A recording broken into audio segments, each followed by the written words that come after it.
It is Friday, June 21st. Let's talk PlayStation.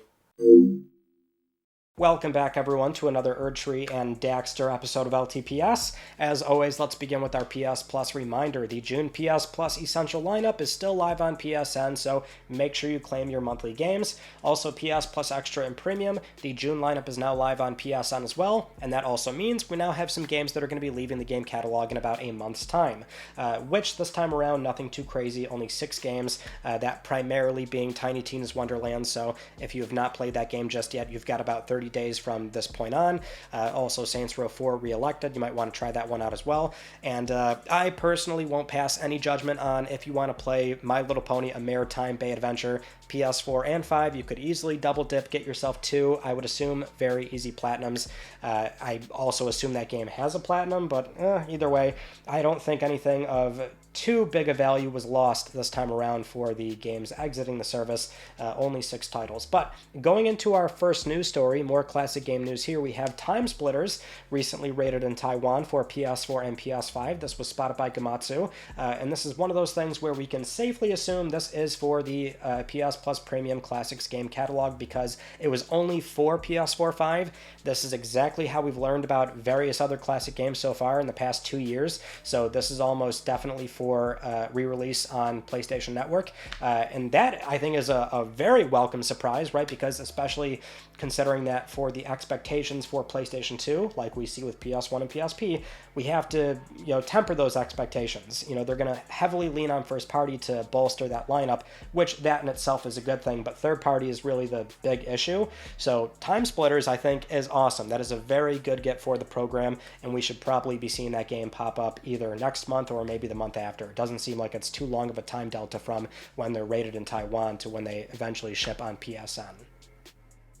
Now, in other classic game news, I would be remiss to not talk about this, which would be yesterday's showcase from Limited Run Games, where they confirmed Tomba 2 is also coming to modern platforms as well. So remember, Tomba 1 is coming out very soon on August 1st, and that's an OG PlayStation Classic finally coming back to modern platforms, but Tomba 2 is coming as well, which I was suspecting that would probably happen given that if they got the license for 1, surely 2 is on the way, so that's good, especially because 2 is oftentimes overshadowed by the reverence and appreciation that the first game had, and it is quite different from the first game, so I feel like that's where it's always in this awkward spot, but either way, I want to see 2 come back as well, so that's now confirmed, and also Fear Effect coming as well, so that's coming to PS4, 5, Switch, and PC 2025, kind of like Tomba, an OG PlayStation Classic that never left the platform, so that one is coming as well, so I'll always advocate for this, right, whether it's Sony's own program, Microsoft's backwards compatibility program, whatever publishers want to do on their own terms, or LRG, I want to see all these classic games come back and playable on modern hardware. It is always so encouraging to see people left and right, buying and playing these games for the first time and still having that same sort of joy that they were inspiring 15, 20, 30 years ago. I'm loving it. So there really is a bit of a renaissance going on, even though it does seem still relatively slow compared to the amount of titles that are still unplayable on modern hardware.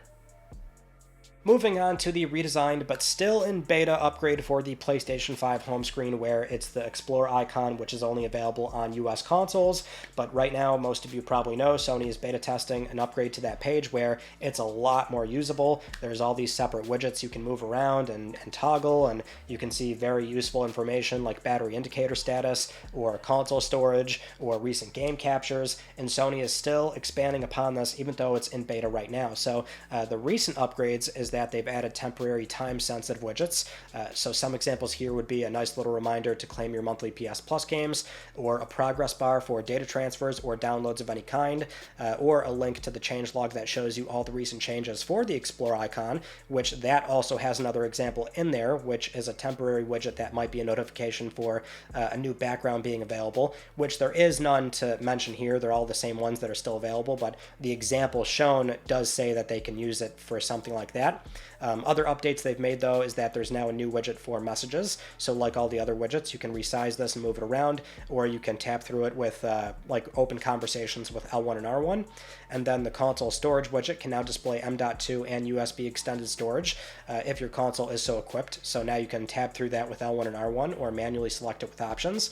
And then for the game captures widget, you can filter it for favorites, recent, trophy captures, or just set it to shuffle across all capture types. So now anytime you look at the Explorer icon, that default game capture might be different across all those different types, which is pretty handy. And then also for Explorer settings itself, you can change where your temporary widgets are displayed, either up top or on the bottom. So I am loving what they're doing with this thing so far. It's so much more usable. They're making all the right changes, all the right tweaks. They are keeping a dialogue open with the beta testers where they're asking for more feedback via surveys, where another one went out on, it was like 3-4 weeks ago, and that was the same thing as the first one, where they're asking what widgets do you want to see, which ones are more intuitive versus others, is it easy to rearrange them. They're really trying to button this thing up before going for that wide release, which that's what everybody wants, is, you know, knowing when it will come out and also if it will be for everyone, because that's still the one big elephant in the room, is that this is only for US consoles, because only US consoles have the Explorer icon. And really, you know, up until now, you were not missing out on anything, because the Explorer icon was simply glorified advertisements up until 2 years later. Then they did update it with more static widgets, that being trophies and friends, and then a third one for, well, again, news, so advertisements. So that was better, a step in the right direction, but really it's something where now that it looks like this, everybody wants it, understandably. So we don't know when or if that will happen for everyone, but, you know, having said that, with what it looks like right now, I think it's in very good shape. I mean, not to say it's perfect, it can certainly get better and they can change more things about it, but I would say it's in a very good spot right now. Most people probably would love what it looks like right now. The long-term thing, I would imagine they're trying to get to this at some point, but it's a matter of opening it up to the to third parties, so making this a part of the SDK and letting third parties be able to make game-specific widgets, which would also be very useful for maybe like live service games would probably be the benefactor here, where if it's something you play very often, it could always be there to showcase more specific game news, or maybe in-game economy announcements, or what you've got in your inventory and things like that. In a way, it's similar to activity cards, but not in the same fashion, given that activity cards are still primarily tucked away in a game's hub, where you have to file over to that game on the home screen, then tab downwards to see those icons, which those on their own, we've displayed on this channel many times over. They can be a bit problematic in terms of when they do or do not appear. Cards have their place, but it's not quite the same thing. So I would imagine third-party support is maybe a long-term thing, but either way, I mean, it looks very good right now. It's very usable. I hope they do launch it soon, and I hope they launch it for everyone. Now, moving on to another PS5 update that is for everyone, when it actually was not supposed to be at first, and that is on-console Discord calls for PlayStation 5. If you remember, that last firmware update was prepping the console for that, and that firmware at the time was not mandatory, but now it is, so if you want to sign into PSN, you have to install this, because now it's live for everyone. They, for some reason, just turned this on right away. Not a problem, obviously, but beforehand they did say the Discord calling was going to roll out in terms of a regional phase, right? So it would be Japan first, Europe second, and then the Americas third. But yeah, it's already working. So it's something where you can connect your Discord and start seeing your servers in GameBase, and then you can also make calls and all those, well, you can enter voice channels from those servers, or you can make a direct call to somebody on your friends list, all baked right into the GameBase feature on the Control Center, which is substantially more useful than what it was before. And really, I would say this is a game-changing feature for PlayStation 5, now being able to use something so culturally relevant as Discord. Now, another update we can mention is a brand new firmware for the PlayStation Portal, which has 3 primary changes. One of them really addressing a very big complaint a lot of people had with this device on day one, and that was not being able to sign into public Wi-Fi spaces. So any kind of local business like a coffee shop, airport, hotels, any kind of place that has an authentication page pop up when you try to connect to Wi-Fi and you have to agree to terms of service. The portal can't do anything with those, even though it does have its own web browser. It will not prompt that. But with this new firmware, what it will do is give you a QR code, which you can scan, and then from there you can manually agree to any terms of service that you need to do, and that will allow the portal to connect to the Wi-Fi. The other two changes on there is that there's also visual swipe gestures that will show up on the left or right virtual touchpad, and then also you now have the option to display the remaining battery level percentage on the status bar. All this, by the way, being announced on the PlayStation blog, where Sony also gave us some back-end telemetry, so always fun to hear about this. So we're finding out that over 60% of Portal owners have used the remote play feature for the first time, based on internal data from November 2020 to April 2024. And some of the most played games via a Portal within the first 3 months are God of War Ragnarok, Marvel Spider-Man 2, Astro's Playroom, Fortnite, Rocket League, and EA Sports FC 24. So yeah, always insightful to get this kind of info. I love when they do talk about these kind of numbers behind the scenes, especially because in this case, it's very alarming. You're telling me 60% of Portal owners, that's the first time they tried remote play? Are you joking? Now, they did say between November 2020 to now, so basically the pure PS5 cycle. So I don't know if they're counting or not counting PSN IDs that did try remote play on, say, PlayStation 4, and they're just being, say, highly selective. I don't know what's going on there, but either way, regardless, like, you should almost always check remote play beforehand, like, on your phone or something, because it's the same experience. There's nothing proprietary about the Portal that makes remote play any better, or there's no huge reduction in latency, or there's no specific features for adjusting the bitrate or anything. Like, it's the same functionality. So to drop $200 and you have no idea if it's even going to be like a suitable experience for your home network, or if you can or cannot notice the latency, which there will always be latency, seems like a very risky endeavor. I don't know why people would do that, but that was very fascinating and, dare I say, alarming. But at least for the firmware, yeah, I'm surprised they did allow the whole public Wi-Fi thing, considering they do still, even in this blog post, they do strongly recommend, hey, playing at home is going to be the best, like, low latency experience. So the second you do leave your house, then it becomes truly dependent on your service provider, because that's going to be your upload speed and then the download from wherever you're connecting to. So, you know, whether you're at an airport or like McDonald's Wi-Fi or something, like, that's going to be a really sort of the mileage will vary pretty greatly on that kind of experience. And it is something, though, where, I mean, regardless, I know people do really enjoy the Portal. I enjoy mine as well on occasion. It depends on the game. I can notice the latency a lot for certain games that are a lot more fast-paced and kinetic. So I'm a bit more selective with what I choose to play on it.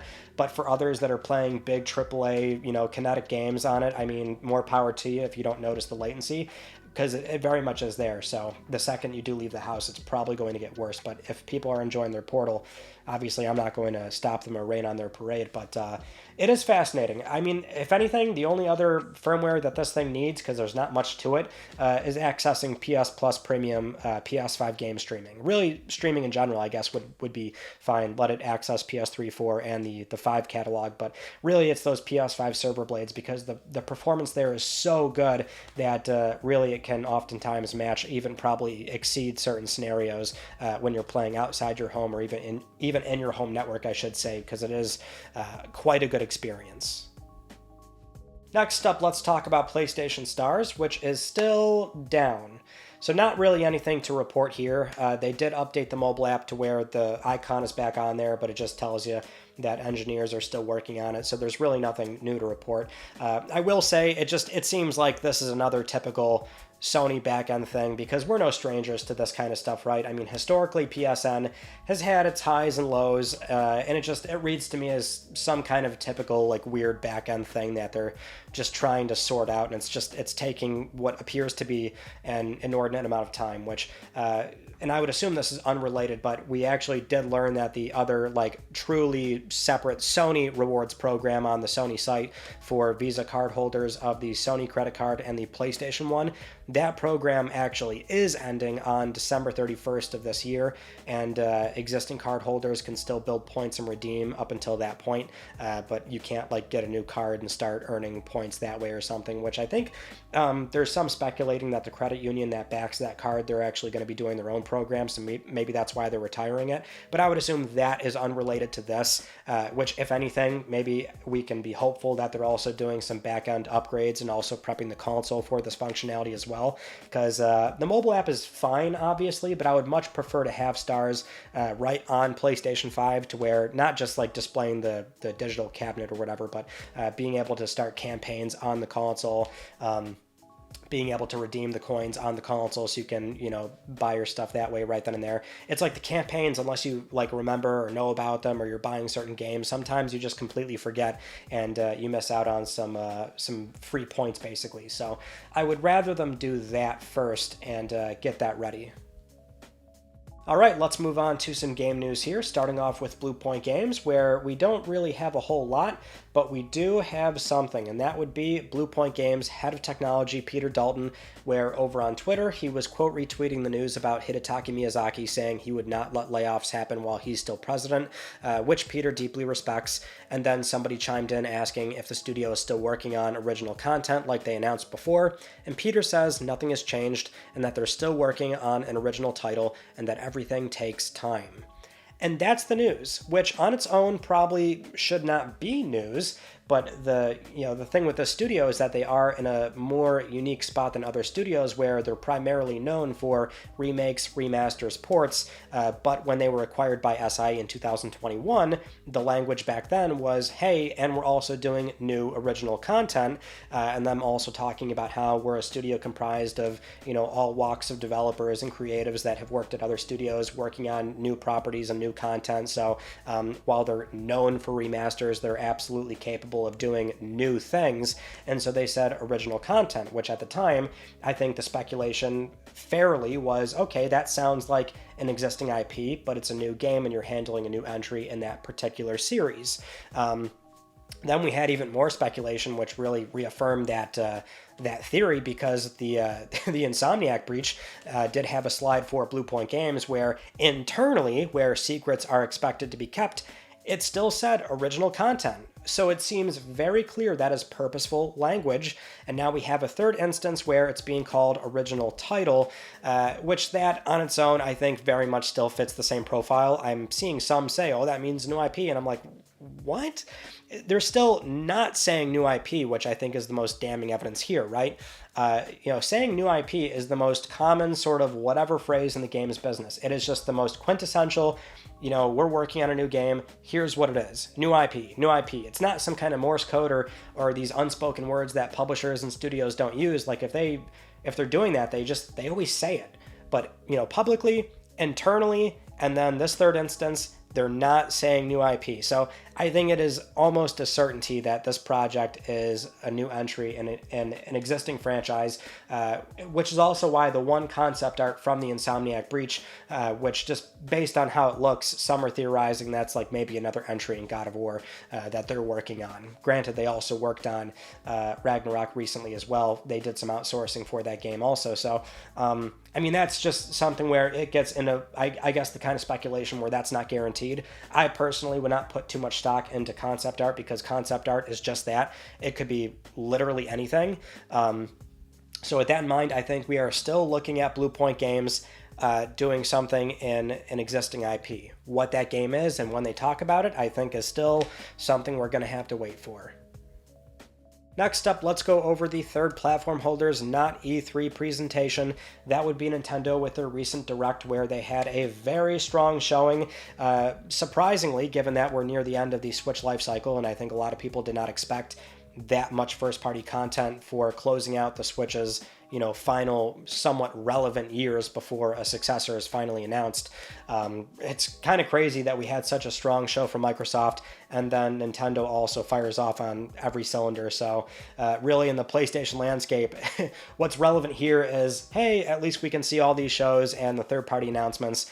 That's something where you can watch any show and they're going to fill out those live streams with third-party announcements. So what we'll do here is also talk about any sort of multi-plat news that came out of that Direct. Starting off with Fairy Tail 2, that's also coming to PS4, PS5 this holiday season, winter 2024. Fantasian Neo Dimension, PS4, PS5, again, winter 2024. That was a very exciting announcement. Also, Mio Memories in Orbit, PS4, PS5, coming 2025. Hello Kitty Island Adventure, thank God, coming to PS4 and PS5, although that is a timed Switch console exclusive coming next year. Looney Tunes, Wacky World of Sports. That is also coming PS4, PS5, fall 2024.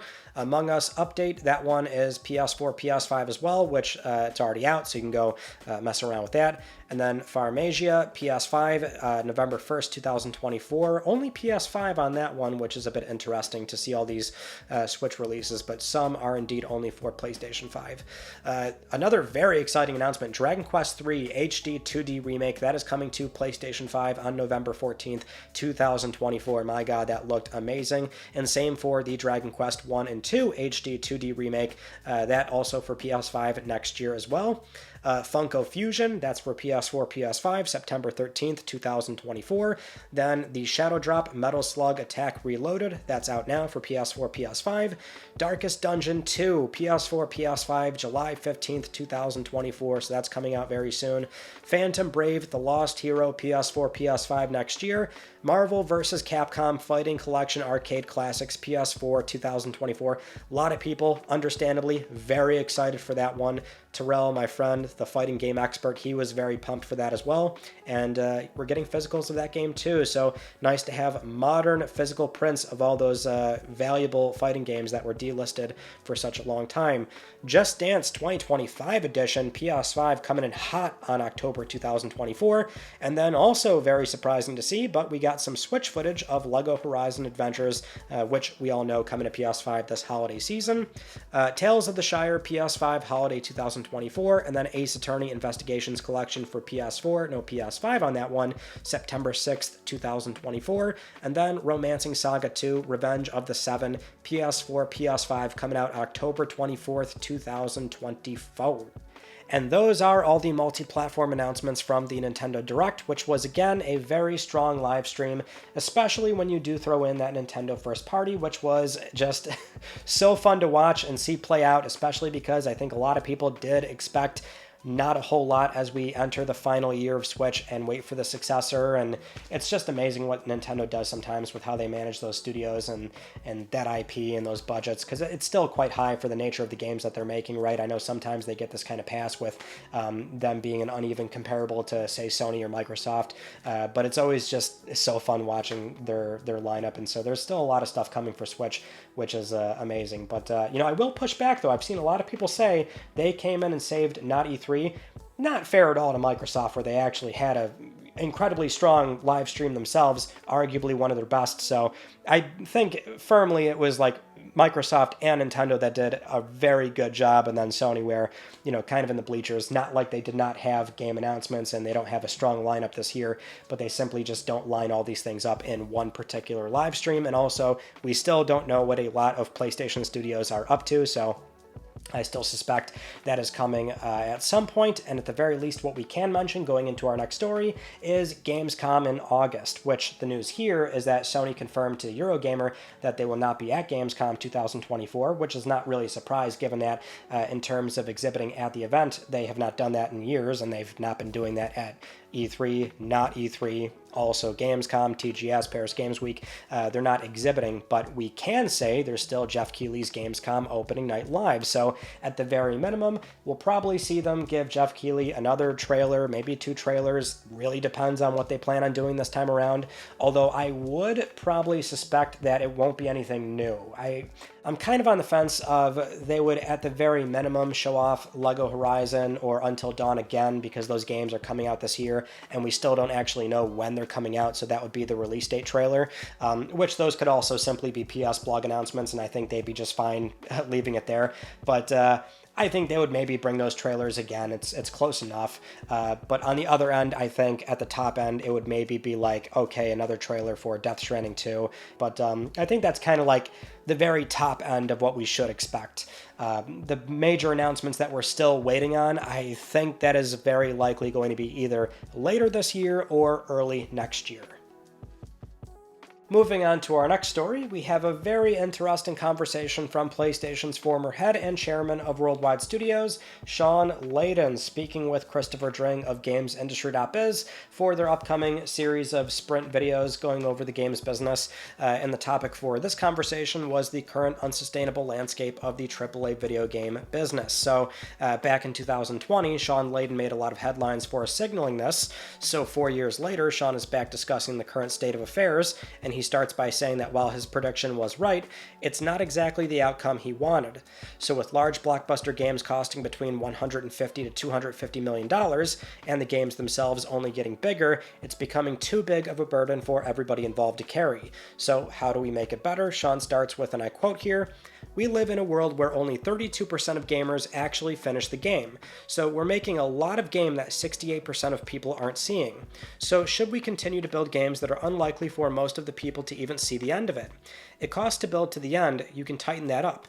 If you can make your games on a shorter timeline that will reduce your cost, it'll get you to market faster. You can please your customers sooner rather than always telling them to wait 45 years for your next opus. I think we just have to re-examine how we present ourselves and our games to the gaming public." He expands further on this by saying, "It was such a big deal in the early days of gaming. In the PlayStation 1, 2, and 3 generations, length was your top review point. We kept judging games by, how much gameplay you get for your dollar, and maybe that was a decent metric back then in times when the average gamer was late teens, early 20s, which means they're time rich and money poor. So having to sit down for that long of a sesh to get through some huge RPG seemed reasonable. I just think now the average age of gamers is approaching early 30s, you've got that flip. They're more money rich and time poor. You have to really kind of strap on some free time if you're going to sit down with Red Dead Redemption 2 and get through that." Shawn then goes on to talk about visual fidelity, more or less describing diminishing returns and how the chase should be getting back to exciting game design. Also touching on AI, he mentions that when there's more demand for certain game development processes, we throw labor at it, just more people, but there does need to be a process now where we can make the machine do more of the work, and he stands firm on the idea that AI will be an assisting technology, and it will not be AI actually building the games itself. One really interesting angle he also talked about was deadlines, how we should not only be more strict, but we could also learn a thing or two from how sports games are made. He refers to San Diego studio here working on MLB The Show, where yes, they do ship a game in 9 months because it's the same players, the same stadium, the same this and that, but it's still a matter of they identified variables year to year, and then they have a list of things that they add, update, and iterate on.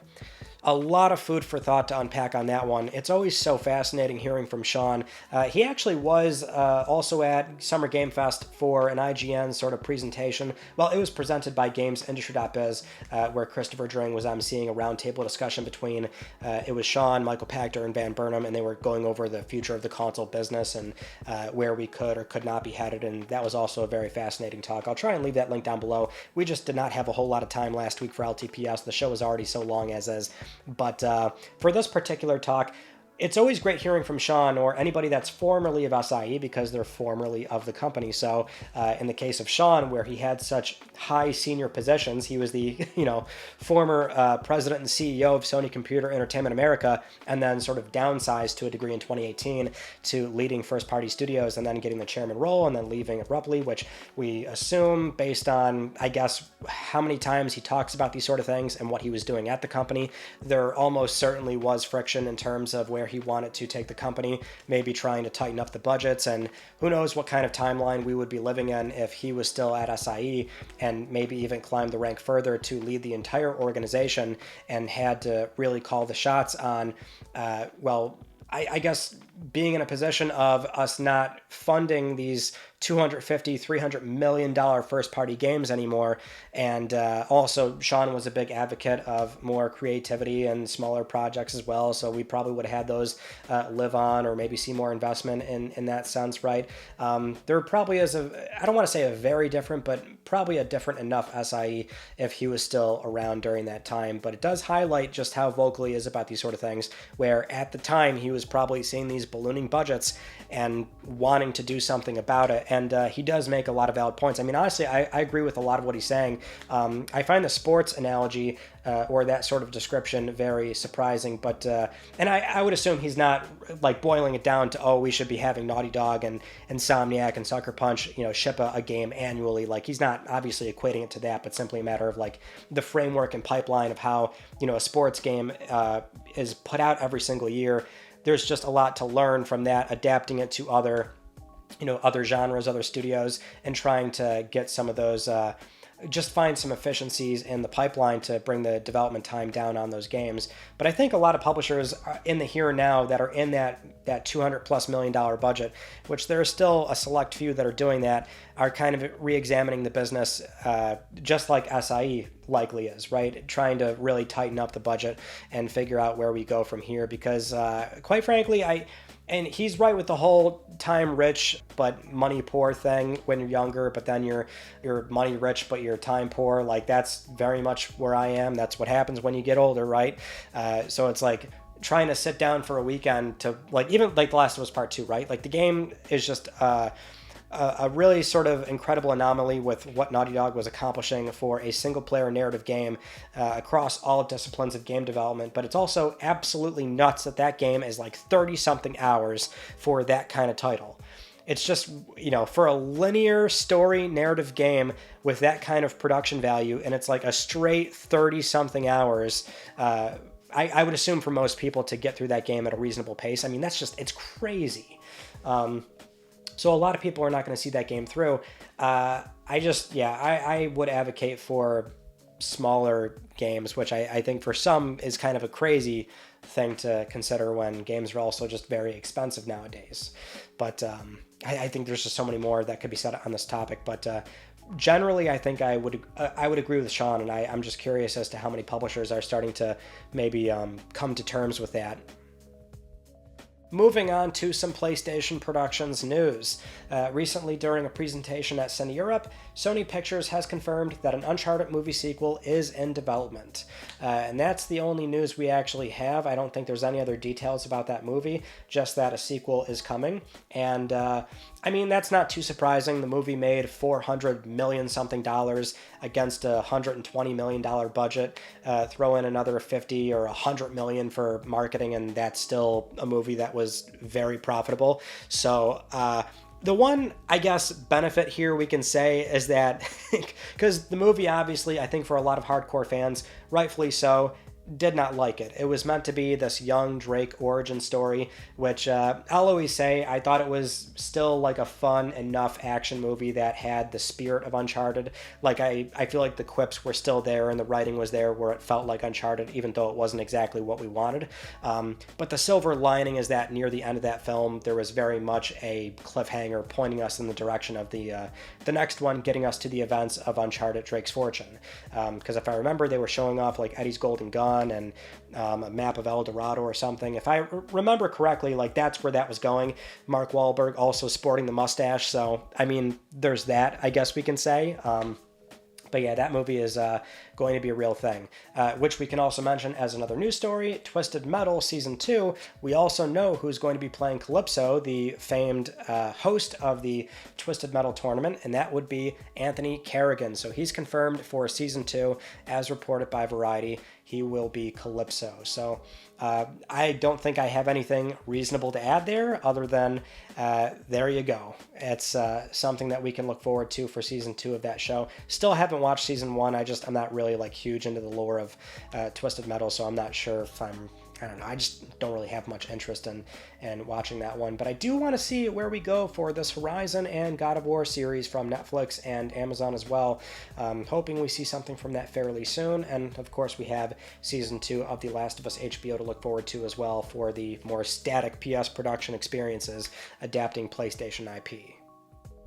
Now, with all that said, it is time for Let's Talk Plus, the weekly Let's Talk PlayStation giveaway, where one of you can win a $10 PSN code. I would like to congratulate this viewer right here. I'll be contacting you very soon via email or X, and if you would like to win a $10 PSN code, it is so simple. Follow the link down below, enter the Gleam giveaway, and supporting this channel a number of ways can gain you an entry, and I'll announce the winner next week, because I'm trying to help pay for your games.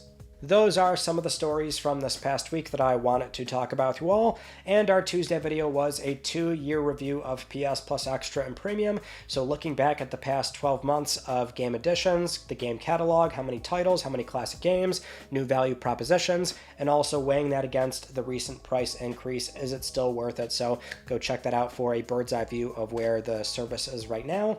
And then coming up, well, I thought this past week I was going to do 2 extra uploads. Didn't work out that way.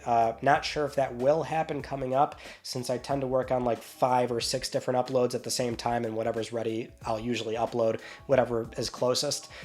So I'm not sure what's going to play out, but we'll probably still have something at least on Tuesday. So until then, that is it. Thank you so much for watching. That concludes this week's episode of Let's Talk PlayStation. I'm Ryan Panecki. Thank you all so much for talking with me, and I will see you all next Friday.